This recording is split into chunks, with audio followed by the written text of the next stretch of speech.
So today we're going to be doing pivot tables in Excel. So first we have our big data file sheet. So we're going to start in A1, Control Shift right arrow, Control Shift down arrow, and we're going to highlight all of our data. You could also drag with your mouse to highlight if you would like. And then from here, we're just going to go over to Insert, and we're going to insert what's called a pivot table.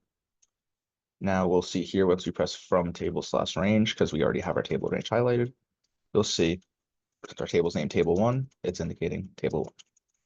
Now I want to put this pivot table on a new worksheet, not an existing. If you want to do existing, you can press here and then specify a location. In this case, we're just going to do new worksheet.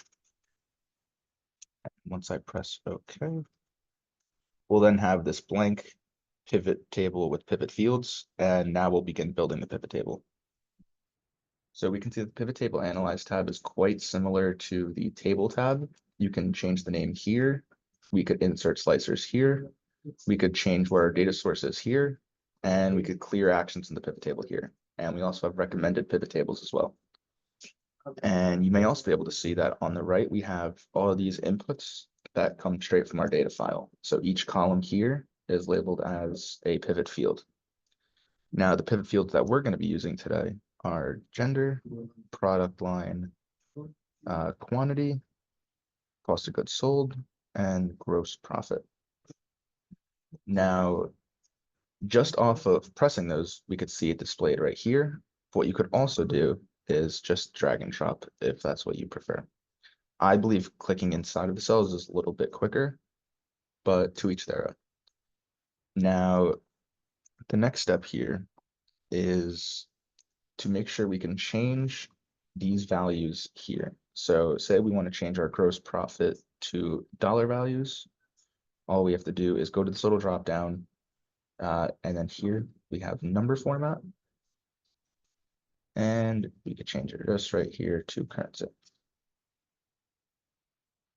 And now you can see this is now just labeled as a currency.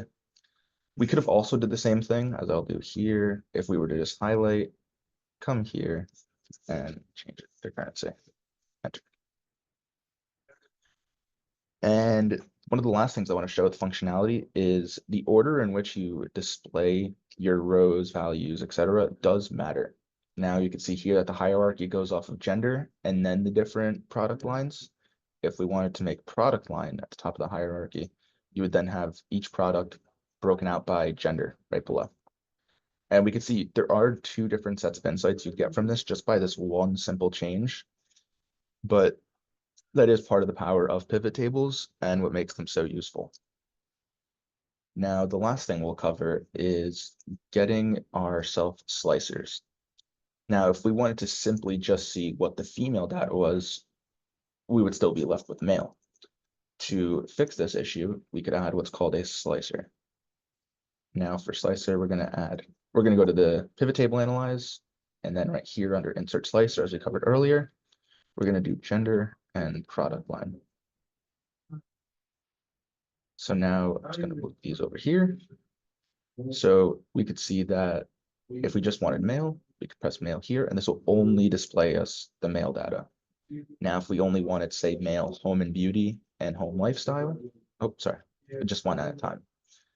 If we want to see male health and beauty, you have that right here. If we want to see food or beverage here, if we want to see both, we have both genders here. That's the power of slicers to make your analysis quicker. And say you need to copy and paste this and paste it onto, say, a PowerPoint, you can do so here. Now, that's just some of the power of pivot tables. They are definitely one of the most useful things in Excel. So continue learning and have a good one.